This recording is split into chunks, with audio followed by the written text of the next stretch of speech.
Ngayon pong buwan po na to, meron po tayong bagong series. Ang series po natin ay Finding True Success. Okay, sana po mahanap po natin talaga yung tunay na tagumpay. Finding True Success. At yan po mga kapatid, yung magandang makita po natin. Kasi parang mahirap kapag nasanay na lang po tayo na parang talunan sa buhay.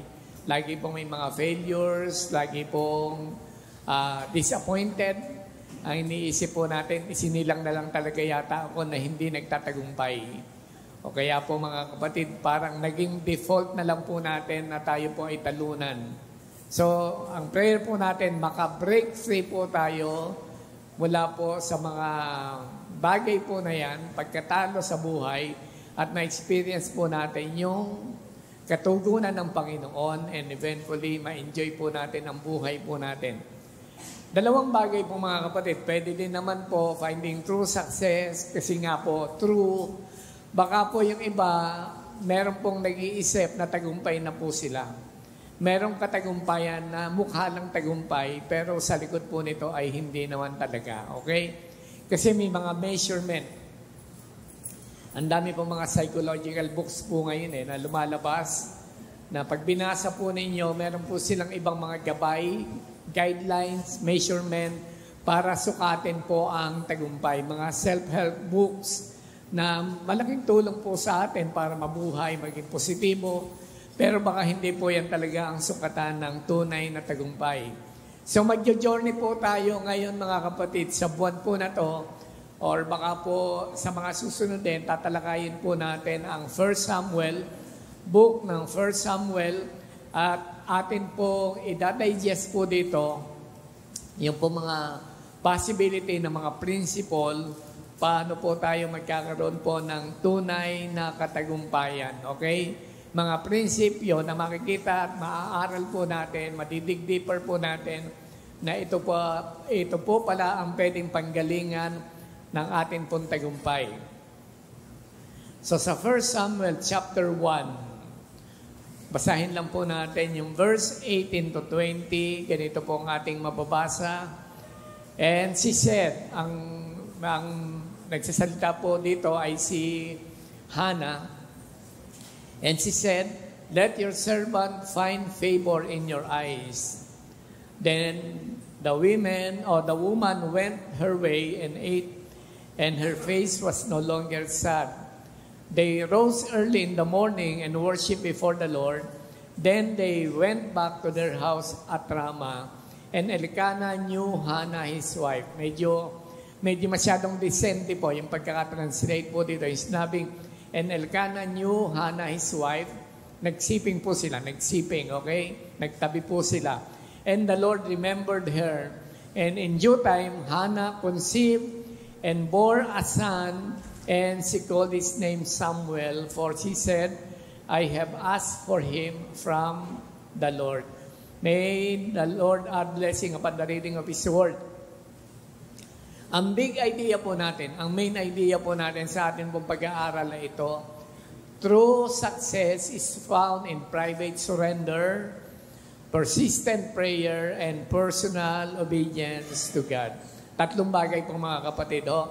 Ang tunay na tagumpay ay matatagpuan po natin sa isang pangsarili o pribadong pagsusuko ng sarili sa Panginoon, patuloy ang panalangin at personal na pagsunod sa ating Panginoon. Sana po mga kapatid, medyo na nakaka-breakthrough, yung parang pumapasok po sa atin pong puso. Yung tatlong bagay po na yan. Ang tunay na tagumpay ay nagsisimula po sa inyo pong pribadong pagkakaloob o pagsusuko ng inyong sarili, patuloy ang pananalangin, at personal na pagsunod sa atin pong Panginoon. So dito po sa istorya po nato mga kapatid, there was a man named Elkanah. There was a certain man named Elkanah. At meron siyang dalawang ladies sa buhay po niya. Ang una po ay si Hannah, siya po yung legal wife. At meron siyang other woman. Ang other woman po niya ay si Penina. Okay, dalawa po yung kanya pong kinakasama. At year after year, alam po ninyo, pumupunta po sila sa Shiloh para po maghandog, para sumamba at maghandog po sa Panginoon. At si Penina, na hindi po niya talaga legal wife, mas malaki po ang portion, mas malaki po ang inihahandog po ni Elkanah kasi meron po siyang mga anak po dito. But while kay Hana po, dahil wala pong anak, ito pong si Hana, sarado po ang kanya pong bahay bata. At least 2 portion ang binibigay po niya na handog para po kay Hana. Pero alam po ninyo, ang problema po dito, siyempre, masakit na nga po sa loob, yung pong may other woman, ang kanya pong asawa, malaki na pong problema yun eh. Pero alam po ba ninyo, yung pong other woman, ito pa yung nagpo-provoke, ito pa yung nagmamak, ito pa po yung nangungutya. Saan po kayo nakakita ng ganyan, ano? Yung legal wife ay problemado na. Okay?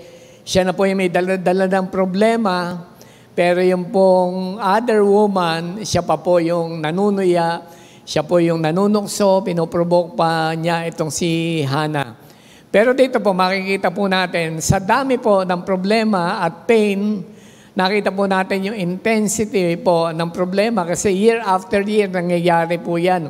Nagkakasama po sila doon sa Shiloh at siya po ay napoprovoke, siya po ay lalong naghihinagpis, sumasakit ang kalooban, nakikita po niya yung kanya pong karibal.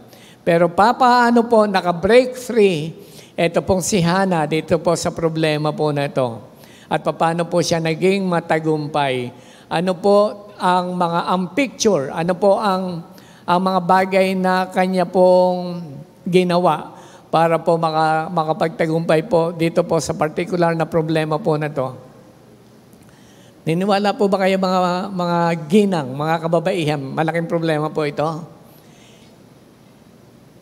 Mukhang wala po kayong problema sa inyong mga mister, hindi po ba? Ang laking problema po niyan, may other woman eh. Malaking problema po yan. Hindi po ganun-ganun kadali. Pero paano po pagtatagumpayan?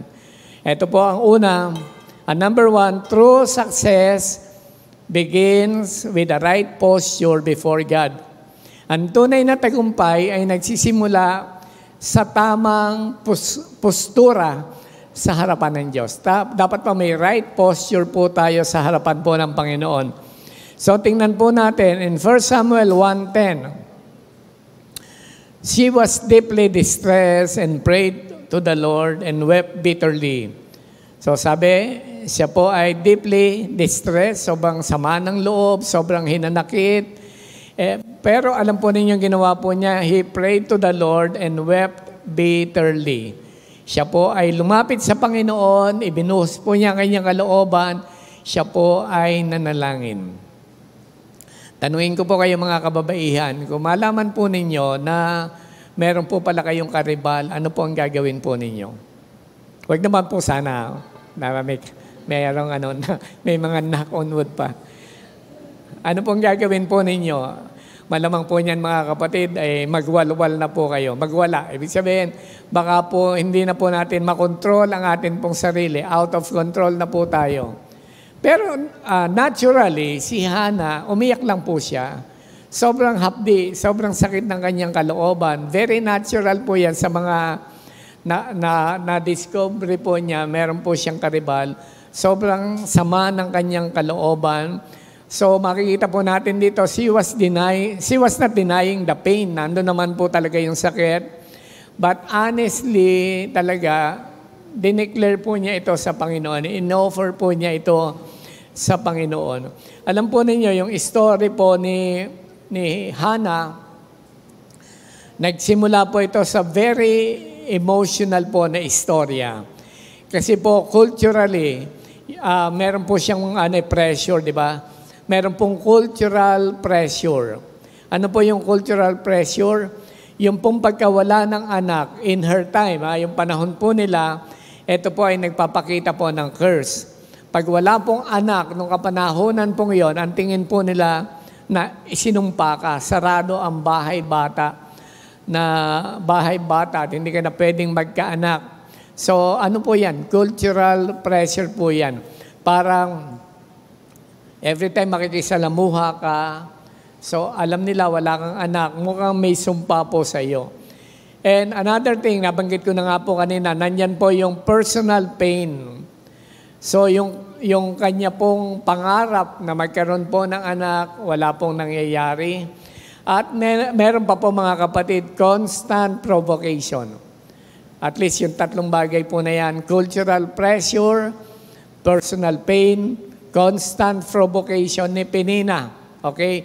Minamak po siya repeatedly. Year after year nga po, pag binasa po natin sa atin po mga Bible, ulit-ulit pong nangyayari po yan na siya po ay hinahamak ng kanya pong karibalong. Pero mapapansin po ninyo, instead po na magwala, ito pong si Hana at lumayo din po ang loob po niya kahit po sa Panginoon. Kasi po, siyempre, maiisip mo, kung loloobin naman ng Panginoon, pwede ako magkaroon ng anak eh. So, rather than turning away from God, okay, hindi po siya lumayo po sa atin pong Panginoon. At ang ginawa po niya, he turns to God doon po sa kanyang mga moment po na yan. Ang tawag po natin dyan, mga kapatid, ay right posture, okay? Lagi ko po nga binabanggit, dapat po poise po tayo, poise. Kahit po sa mga panahon na parang ang laki-laki na po ng problema po natin, hindi din po tayo nagwawala, na parang hindi tayo ma-identify na may pagkatakot sa Diyos, hindi ma-identify na isang Kristiyano po tayo, hindi ma-identify na meron po tayong faith in God despite ng atin po mga bitterness na handon po yung kanyang humble surrender before God sa magitan po ng kanya pong pananampalataya. So, ang insight po natin mga kapatid dito, ang tagumpay, success starts when we bring our brokenness to the right persona ng Panginoon. Siya po ang umaangkin, siya po ang kumukuha ng atin po mga dalahin. So, dinadala po natin yan sa Panginoon yung atin po mga brokenness, not when everything is fixed, but when everything is surrendered. Ang tunay na tagumpay po, nagsisimula pa lamang kapag ito ay sinurrender na po natin sa Panginoon. Hello mga kapatid, amen po ba? Ulitin ko po, ang tunay na tagumpay, kapag nagsisimula po ito, the moment nag-surrender ka na, ang iniisip natin, ang tunay na tagumpay, pag na-fix na yung problem. Hello? Ganun po tayo mag-isip. Pag solve na yung problem, iniisip natin, tagumpay na ako. Pero hindi po kailangang umabot sa na-fix and everything is okay, saka po natin sasabihin na tagumpay tayo. The moment you decide and you come to God, you surrender everything to God, yun po, simula na po yun ng katagumpayan po mga kapatid. So ang aral na makukuha po natin dyan, don't let discouragement, delay, or mockery define your destiny. Kahit po pinoprovoke po tayo, kahit po may mga problema po tayo, kahit po may mga delay po mga kapatid, it won't deny or it won't define your destiny. So lalo lamang po tayong lumapit ng mas malalim po sa atin pong Panginoon. Psalm 34:18. Sabi po sa Psalm 34:18, the Lord is close to the brokenhearted and saves those who are crushed in spirit. God draws near to those who come with humility and pain, just like Hannah, mga kapatid. Ang Panginoon, malapit po siya sa mga broken-hearted, yung mga wasak ang puso, di ba, yung may mga pain, yung crush in spirit. Ang Panginoon po ay mas malapit doon po sa mga taong lumalapit po sa Kanya with humility and pain, katulad po ni Hannah. Ang pangalawa po natin mga kapatid, True success is birthed in prayerful surrender. True success is birthed in prayerful surrender. Ang tunay na tagumpay, katagumpayan ay ipinapanganak at isinisilang sa pamamagitan ng panalangin may pagsusuko. Verse 15. But Hannah answered, No, my Lord, I am a woman troubled in spirit. I have drunk neither wine nor strong drink, but I have been pouring out my soul before the Lord. Ito po mga kapatid, sa sama ng loob po niya, wala na po talaga siyang magawa dahil nga pinoprovoke po siya ng kanya pong karibal. Pumunta po siya sa templo at doon po nagsimula na po siyang ibuhos ang kanya pong kalooban, yung kanyang sama po ng loob. Kayo po saan po pumupunta pag masama loob po ninyo? Hello mga kapatid. Sa gateway. Sa gateway yung iba. Yung iba sa mall, di ba? Kailangan lang mag-shopping. Pero siya, pumunta po siya ng templo, tapos doon po siya nag-pray. Binuhos po niya yung kanya pong kalooban. Pero lingid po sa kanya, pinagmamasdan po siya ni Eli, okay, nung high priest. Pinagmamasdan po siya, pinanunood siya, na yung bibig niya ay kumikimbot-kimbot, okay? So napagkamalan po siyang lasing, okay? Nakainom po siya ng wine. Kaya po itong binasa po natin na ito mga kapatid sa verse 15. Pero sabi po ni Hannah, hindi ako lasing. Ayan. Hindi ako nakakainom pa, buong buhay ko hindi pa ako nakakainom ng strong drink. Pero binanggit po niya yung ano po yung ginagawa niya, but I have been pouring out my soul before the Lord. Okay?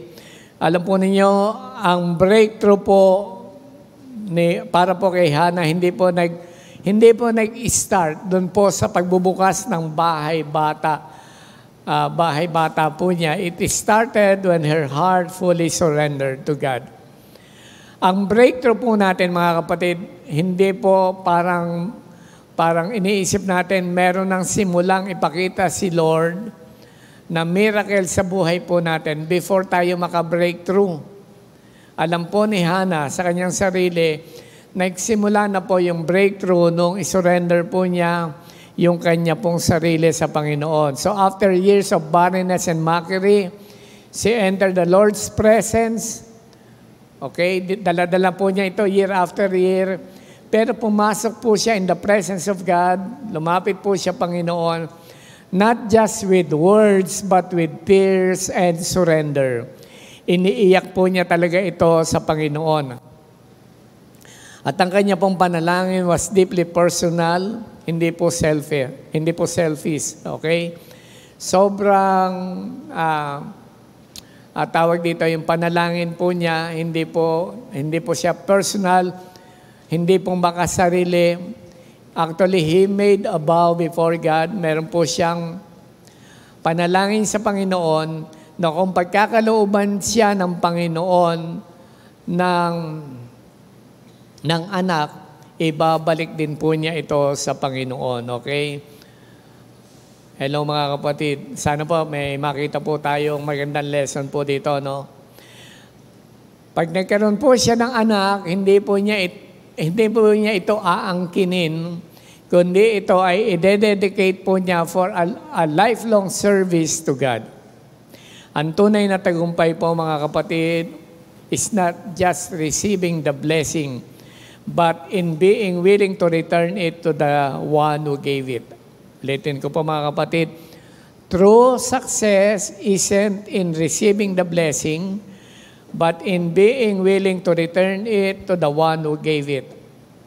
Ang tunay na tagumpay po mga kapatid, nagsisimula po yan.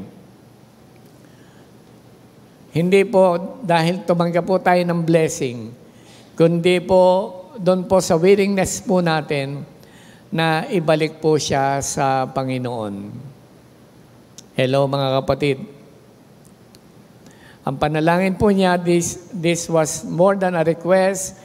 It was a transaction of the heart. If you give, I will give it back to you. May transaction po. Yung panalangin po niya, nakipag-deal po siya sa Panginoon. Lord, pag binigyan mo ko, ibabalik ko din sa iyo. If you give, I will return it to you. Meron po ba kayong mga panalangin po na gano'n, mga kapatid? Actually po, kahit po sa personal, kahit nga po buhay po natin Ako po, yun ang deal ko po sa Panginoon. Hindi ko na po mabilang yung po mga instances na muntik-muntikanan na po talaga ako nakuhanin po ng Panginoon. Pero ang deal ko po sa Panginoon, Lord, pag bibigyan mo ako ng buhay, sabi ko, gagamitin ko talaga sa iyo. Yung iba po sa atin, siyempre, meron po tayong kanya-kanya mga personal na pinangako. Lord, bigyan mo lang talaga ako ng trabaho. Ipagkakaloob ko sa iyo yung aking time. May mga ganyan po tayong dealing no? Ang maganda lang po talaga kung tututuhanin po natin. Kasi ang God, totoo naman po sa atin. Amen po ba mga kapatid? Are you listening? Hello? May breakthrough po ba sa atin itong lesson po na to? If you give, I will return it to you. I will give it back to you. Napakahalaga, ino-honor po yan ng Panginoon. Amen po ba mga kapatid? Sabi nga po sa inyo, kahit nga po buhay parang itinatransact ko po yan sa Panginoon. Kasi hindi po natin alam kung kailan. Pero sabi ko, Lord, pahaba-habain mo naman ang buhay ko. Bata pa ako, marami pa akong movie na pwedeng gawin. Marami pang, honestly, modesty aside, sabi ko, Lord, marami pa pong mapagpapala sa buhay ko. Kaya po sabi ko, Lord, pwede pong i-extend ang buhay ko. So pwede po tayo nakikipag-transact sa Panginoon at talagang hinihingi po natin sa panalangin. Kumusta po tayo mga kapatid? Ako po may isa pang pinagpe-pray, Lord, bigyan mo lang ako ng isa pang maayos na sasakyan. Talagang lalo ko pong mapupuntahan yung mga lugar na kailangan po silang turuan, kailangan po silang aralan, yung mga nagpapamentor. Ang lalayo po ng mga lugar. One time may nag-message po sa akin, Pastor, baka pwede po kayong pumunta ng Tugigaraw. Nag-google po kaagad ako, saan ba yung Tugigaraw? Parang tumanda po ako ng ganito, hindi ko po malocate yung lugar na yan. Tapos sabi niya, nakarating na po kayo ng Isabela, tama po ba? Sabi niya, from Isabela, mga 3 oras pa po siguro. Grabe, 3 oras pa. Yung Isabela, hindi ko nga alam kung kailan ako babalik po dyan Tapos sabi niya, Pastor, mga 9 din po kami dito na pwede po ninyong turuan. So, grabe, sabi ko, ayoko mangako, pero ganito na lang. Pwede ba na kayo na lang ang pumunta rito, pamamasahihan ko na lang kayo, tapos mag-session na lang tayo dito, gumawa tayo, i-meet ko na lang kayo, magtuturo ako sa inyo. Tapos parang kino-convince niya ako na doon ako pumunta. Sabi ko, may aeroplano bang papunta dyan? Sabi niya, meron naman po, pero pagdating niyo po ninyo, talagang gano'n, mga 3 hours pa ulit ang biyahe. So, ang lalayo po mga kapatid, pero nagpe-pray po ako sa Panginoon. So, nakikipag-transaction po tayo sa Panginoon. Tandaan po natin na ino-honor po ng Panginoon yung mga ganyang pangako po natin. Lord, if you give, I will give it back to you. Tapos si Lord, alam naman natin, hindi natin maluloko si Lord. Alam na ni Lord yan yung magiging galaw po natin. But still, si Lord ang tiyaga ibibigay pa rin po sa atin. Pero pag naibigay na po sa atin, ano po ang resulta? Ano po ang atin pong ginagawa? So, the measure of true success is not what you keep, okay? But what you're willing to release to God. Or what you are willing to invest to God. So, true measure of true success, the measure of true success is not what you keep. Hindi yung nahahawakan lang natin, hindi yung napupunta lang sa atin, but what you are willing to release to God. Yung kaya mong ibigay. Marami po mga tao gusto po ng blessings, but few people, hindi po kasama ang LVCC dyan, but few people are willing to dedicate them back to God. Hindi po talaga gustong i-dedicate ito sa Panginoon. Meron po ba tayong mga dream? Meron po ba tayong mga relationship, a goal, or a prayer na atin pong inilalapit po sa atin pong Panginoon? Ang success po, mga kapatid, is not when you finally get it, kundi po kung ready po talaga tayo na pag dumating ito, kahit nga po hindi full, kaya nating ibigay sa Panginoon, at least ang mindset po natin mga kapatid, ma-share po ito sa Panginoon. Hello? Hello mga kapatid. Alam po ninyo, oftentimes, personal naman po tayo nakikinabang. Tama po ba? Halimbawa po, Lord, payamanin mo naman ako. Pinayaman ka ni Lord. Yung yaman mo ba kinukuha lahat ni Lord? Hindi naman.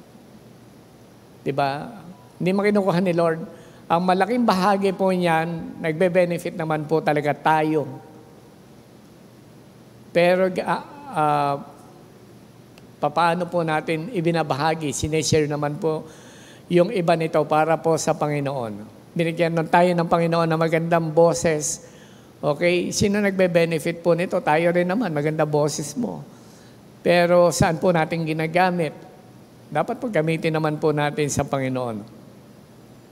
In verse 15, sabi, I was pouring out my soul to the Lord. Ito po ay hindi casual prayer. Hindi po parang pangkaraniwan siyang panalangin. It was a desperate surrender, a desperate prayer.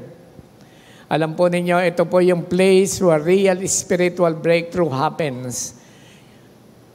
Hindi ko po alam, pero ako po sa panahon po ng pagiging Kristiyano ko, may mga moments na po na dumating po ako sa ganyan yun.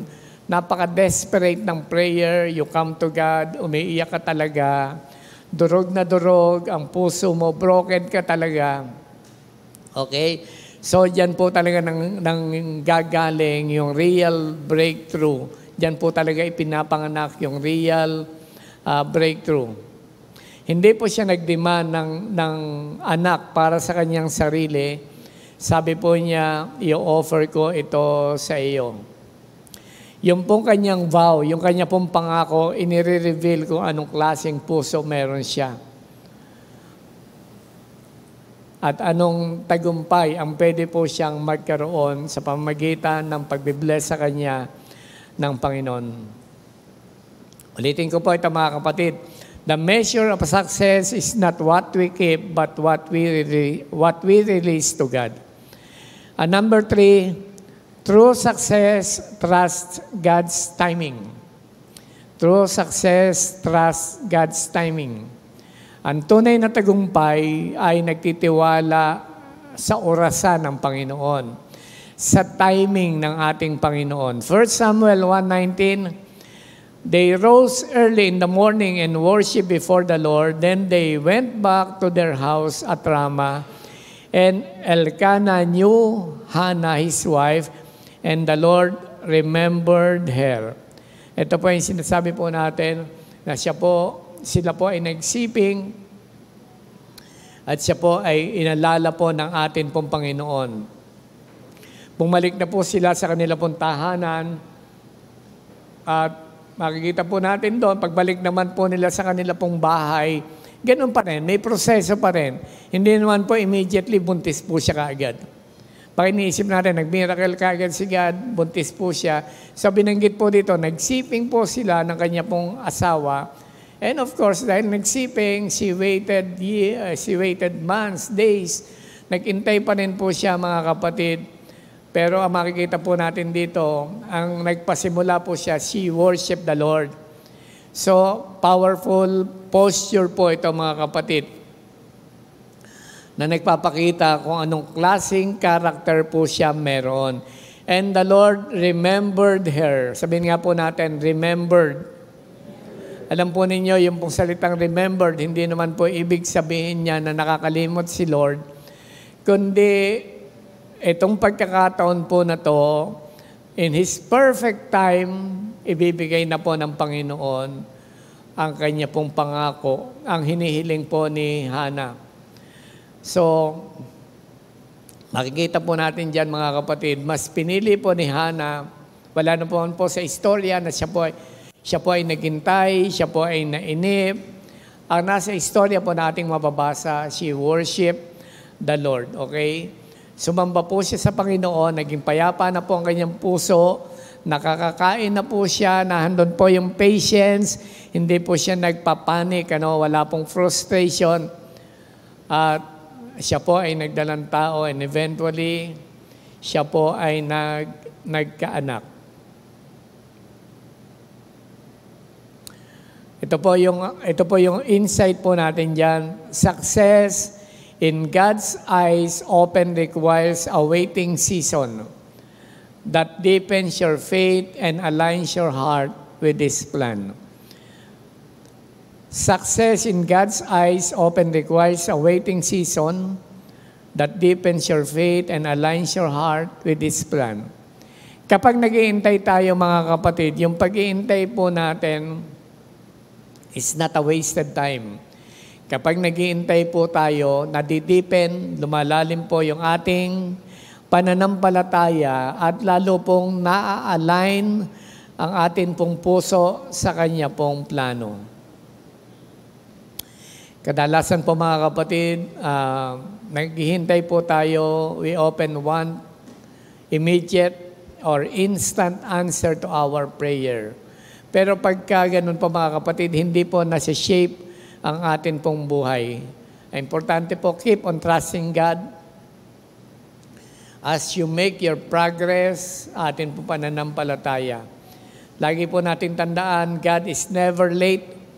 Hindi po siya nahuli. Your worship while waiting matters. Nagmamatter po ito, mahalaga sa Panginoon na nakikita na habang nag-iintay po tayo po ay nag-worship. Obedience is not on pause just because answers are. Yung pong, ang point po natin dito, hindi po tumitigil ang pagsunod dahil po wala pa ang tugon ng atin pong Panginoon. Ecclesiastes 3:11, alam na po natin ito mga kapatid, He has made everything beautiful in its time. Number 4 and last, true success leads to a life of worship and dedication. True success leads to a life of worship and dedication. Verse 27 and 28. For this child I prayed, ipinanalangin ko ang batang ito, and the Lord has granted me my petition that I made to him. Therefore, I have lent him to the Lord. Muli ko siyang ipagkakaloob sa Panginoon. As long as he lives, he is lent to the Lord, and he worshiped the Lord there. Muli po siyang sumamba. Tingnan po natin si Hannah, nung makapanalangin, sumamba sa Panginoon before, and after po na mangyari, yung pagtugon ng Panginoon, siya po ay muling sumamba po sa Panginoon.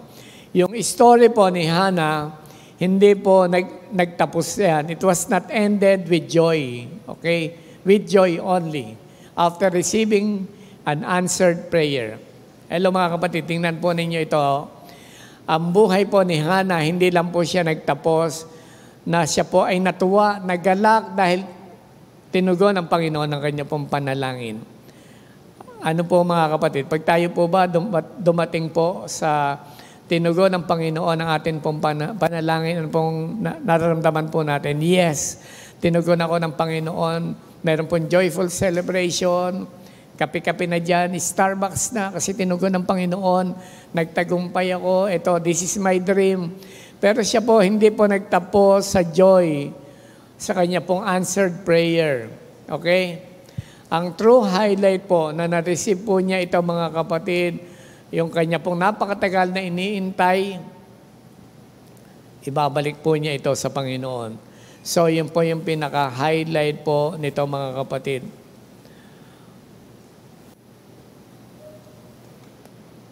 Ito po, maganda makita natin, what began with surrender in prayer ends with surrender in worship. Kung ano po ang pinasimulan po natin sa pagsusurrender sa panalangin, dapat po ito ay nagtatapos naman po sa worship.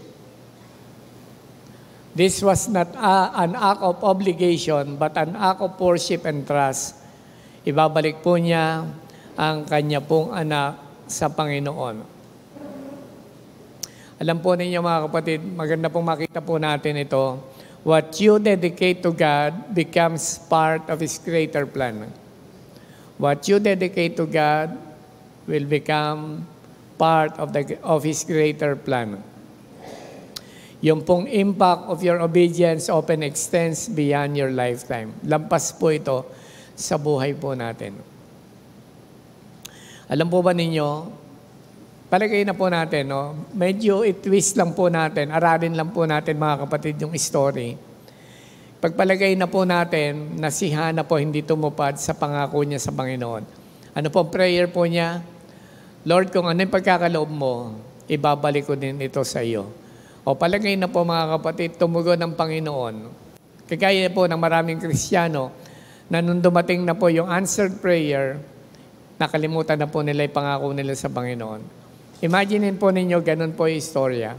Ano kaya ang possible po na mangyari? Alam po ninyo, pwede po natin ituring dahil po si Hannah, talagang tinupad po niya yung kanya pong pangako. Blessed din po siya na isang nanay. Kasi po yung anak po niya na ibinigay po niya at ibinalik sa Panginoon, naging part po ito ng greater plan ng Panginoon. Kasi po si Samuel, siya po yung last judge of Israel. Siya po yung nag-anoint kay Saul at nag-anoint po kay David lang naman, okay? So nakita po natin kung gaano po ang narating nito pong si Samuel. And he led a national revival sa kanya pong bayan. Nangyari po ito mga kapatid dahil po meron pong isang nanay na willing pong sumamba sa Panginoon, isuko po ang lahat at tumugon po sa kanya pong pangako. Success becomes legacy when we give God full ownership. Success becomes legacy when we give God full ownership. Mga kapatid, mga katanungan lang po ito mga kapatid. Ano po ang mga ipinagpe-pray po natin before? Tinugon na po ba tayo ng Panginoon? May pagtugon na po ba ang Panginoon? Naibalik niyo po kaya yung mga ipinangako po natin sa Panginoon na blessing po niya. Na Lord, magkaroon lang ako nito. Lalo ako magiging active sa church. Panginoon, pag nagkaroon ako nito, lalo kitang mamahalin, lalo kitang paglilingkuran, lalo kong ibibigay ang aking sarili. Panginoon, pagka na-promote ako, bahagi talaga ng ipagkakaloob mo sa akin, ibabalik ko sa iyo. So, are you willing to give back the blessings you've received from the Lord para po sa kanyang greater purpose? Pwede po ba tayo mga kapatid na tumayo, tayo po ay mananalangin.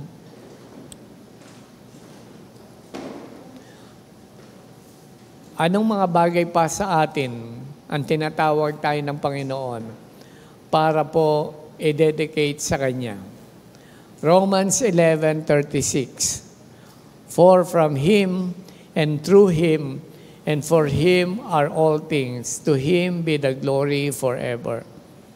Sabi po sa Tagalog, sapagkat ang lahat ng bagay ay mula sa Kanya, sa pamamagitan Niya, at pag-aari Niya, sa Kanyang karangalan magpakailanman. Sa Kanya naman po pala galing ang lahat ng bagay. Pero bakit hindi po natin maibalik sa Kanya ang mga pagpapala na pwedeng ipinagkakaloob po niya sa atin? Mga kapatid, ang true success and true lasting legacy kapag kaya po nating isurrender sa Panginoon ang mga bagay na ipinagkaloob po niya sa atin. Mula sa pinakamaliit na bagay, mula sa possession na meron po tayo, mula po sa mga prayer na atin pong hiningi po sa Kanya, lalong higit po ang atin pong buhay. Kaya po ba natin itong ibalik sa atin pong Panginoon? Every blessing is from Him and meant to go back to Him. Pwede po nating ibalik po sa Kanya. Panginoon, maraming salamat po ngayong umaga na napag-usapan po namin ang tunay na kahulugan po ng tagumpay at kung saan po ito pwedeng manggaling po, Panginoon. Salamat po sa buhay po ni Hannah na minsan nakita po namin very problematic po siya. Ang dami po niyang pinagdadaanan. Pero pwede po palang maka-breakthrough po, Panginoon, sa mga problema po sa buhay. And finally, magkaroon po kami ng katagumpayan. Salamat po, yung mga principle po na ito na hindi po siya nagpanik, hindi po siya nakakitaan ng kawalan ng pananampalataya sa inyo. She has a right posture before you. Kayang tumindig, Panginoon, at makilala na siya po ay may pananampalataya. Kaya po niyang isurrender ang lahat sa inyo at umasa na meron po kayong gagawing pagtugon. At anumang pagtugon po ninyo na gagawin, ito po, Panginoon, bahagi po kayo at kaya po niya ibalik po, Panginoon, sa inyo. Panginoon, gawin niyo po sa amin ito. Likhaan niyo po kami ng isang puso, Panginoon, na pwedeng magkaloob, freely, voluntarily, masaya na ipinagkakaloob. Kasi alam naman po namin na kayo po ang may bigay po nito, Panginoon, sa amin. And real success will happen to us. Yung tunay tagumpay, pwedeng mangyari po, Panginoon, sa amin. Salamat po. Ito pong aming panalangin. In Jesus' name, amen and amen.